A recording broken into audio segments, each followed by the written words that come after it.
Hey there, this is Sandy, and now I'm using my Babylock Esante. It's got to be at least 22 to 25 years old.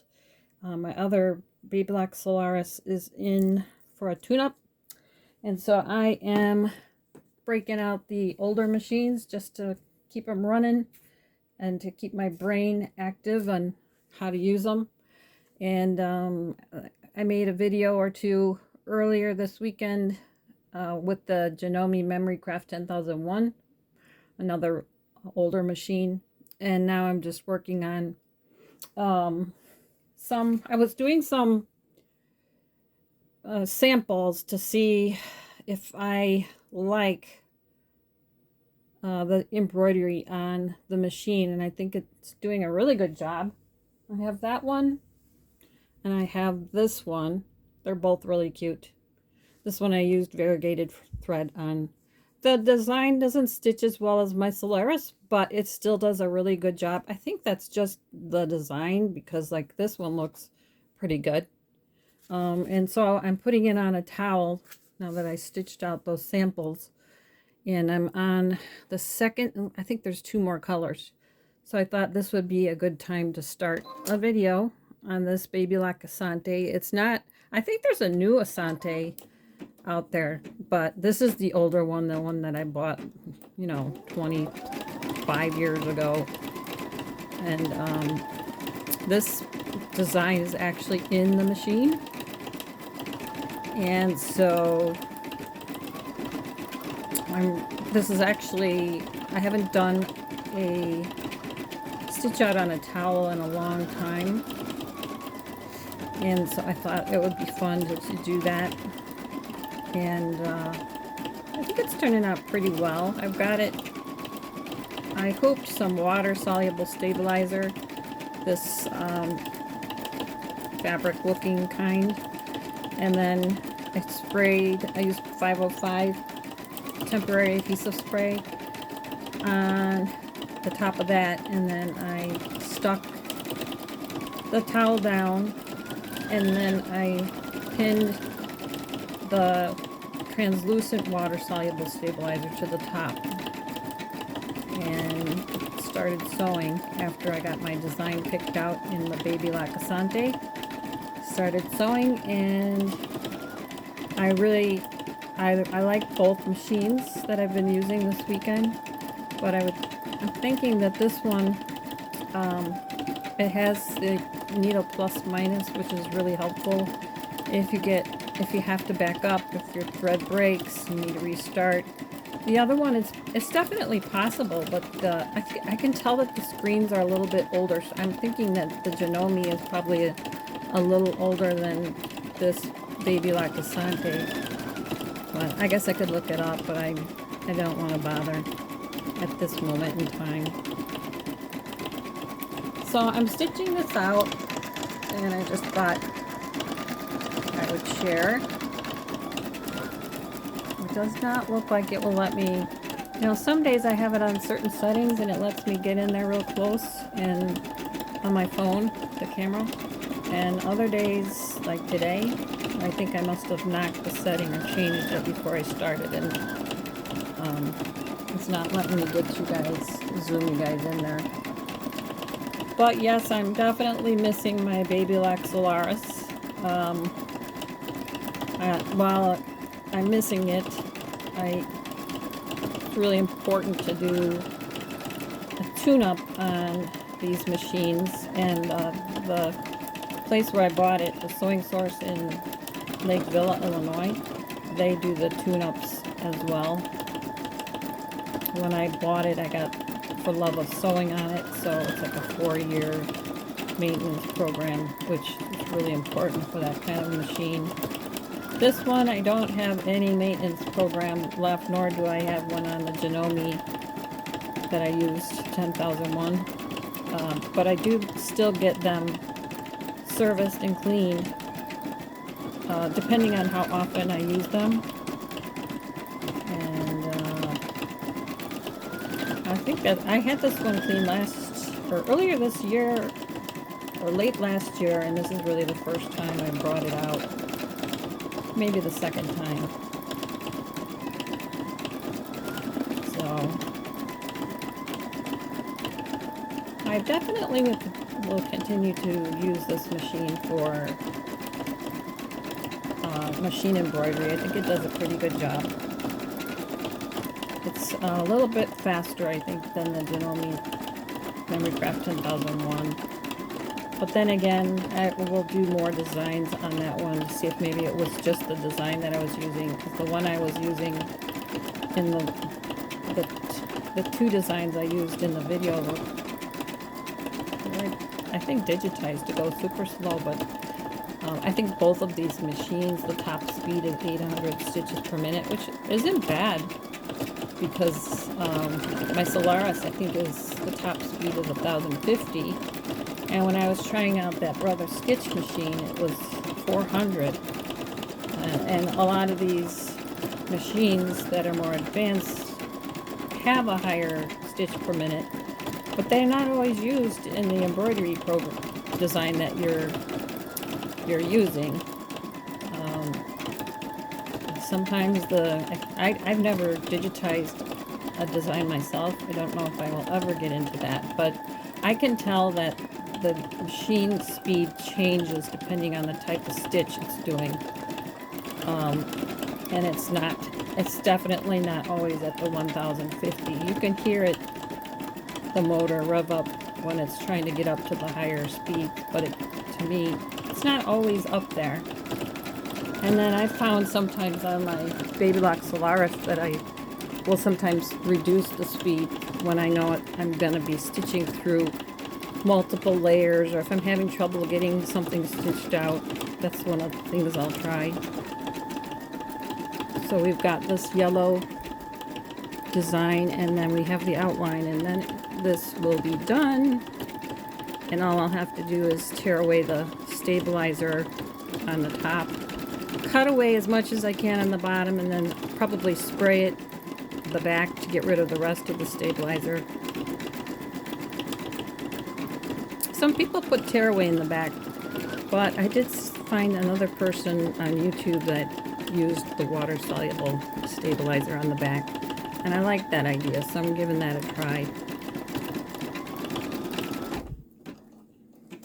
So I'm going to have to move you out of the way a little bit to change the thread.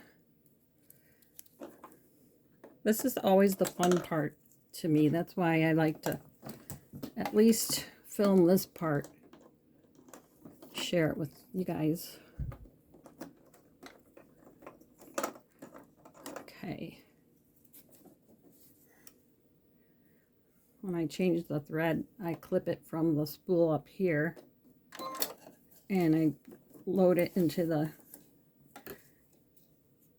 thread guide. And I have to actually, my thread clipper is dull, so I have to trim it up there. So even though I got it serviced, I forgot to ask them to check on the needle threader the sharpener, the thread sharpener blade. No, yeah, that's what I'm trying to say. Sorry. The thread cutter back here where you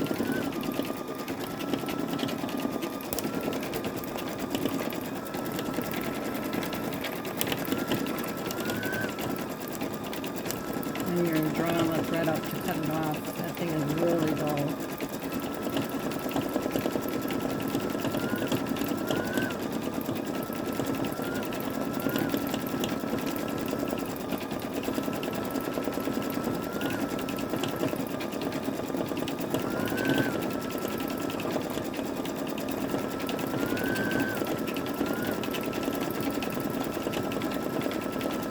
I have those samples I made, but it's always different when you sew it out on the real piece of garment that you're embroidering on.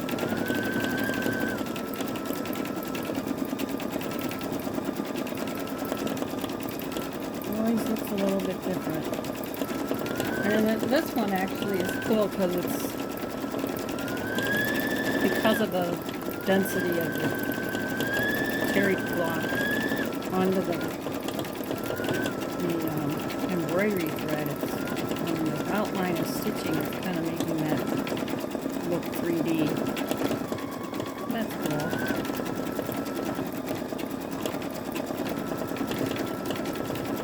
I'm gonna have to switch gears when I'm done with this and work on the Black of the Month homework. And then I have embroidery, my monthly embroidery homework, and that I participate in those monthly clubs through the Sewing Source in Lake Villa, Illinois.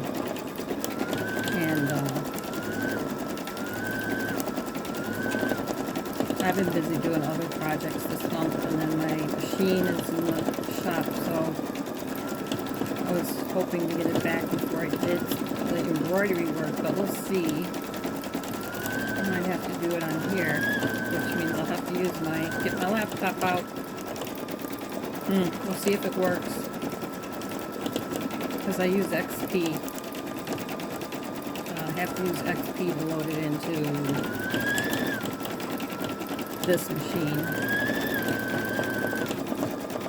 Microsoft XP, and the CD, or the USB. I'll have to transfer it to a CD, and then put this. Well, actually, it might. I'm not sure. No, on that old laptop, I'm thinking out loud. It will not probably accept that design in the USB, but I could try and read it from there. It's just that an old machine like that isn't set up to do a lot of the things we do today, where we can just stick the USB or the thumb drive into the laptop and tell it to read it, you know, find the design. It may not be the same in XP. I may have to transfer it to a CD. But I'll try my thumb drive first, see if that works. If that doesn't work, go from there.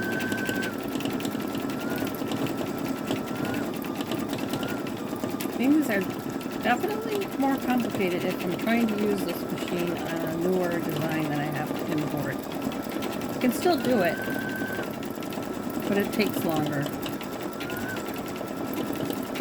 But it still does a pretty good job, as you can tell.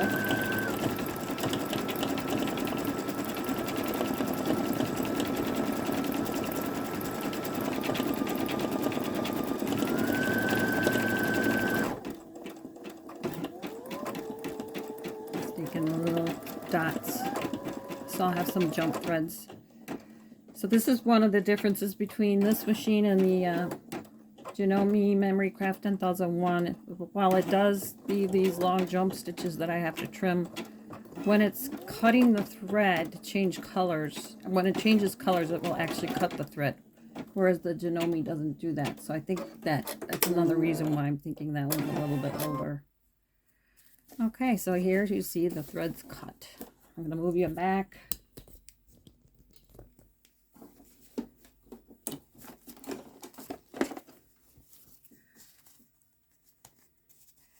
Take this out. Well, let me look at the back too. Yeah, the back's pretty good. You know, they say if you're given a towel as a gift, to treat the back differently. But I don't know. I'm wondering if I should put some of that.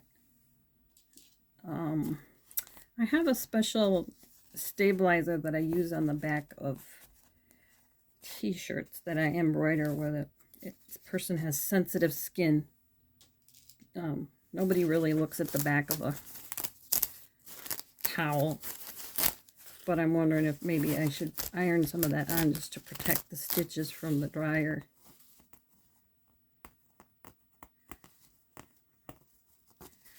Yeah. Just got to get this one part torn off. Taking the hoop out so I can show you. Let's see. There is the design. Still got to get that out. I'll rip that out with my tweezers, but that turned out very well. And I have to trim these jump stitches.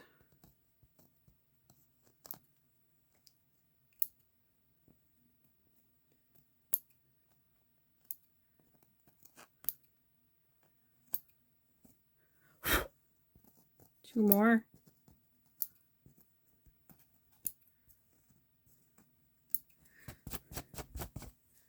There we go.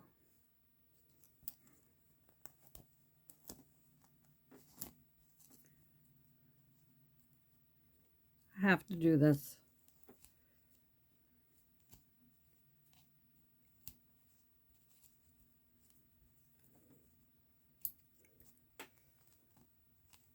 Yeah, I can spray some water on there, but you get the idea. Okay, so there we go. This is my phone. The holder of my phone is like right covering the area where I'm showing you this towel. And so I'm hoping you can see it. So if you like what I'm doing, give the video a like, share with a friend, make a comment, and subscribe. So thanks for watching.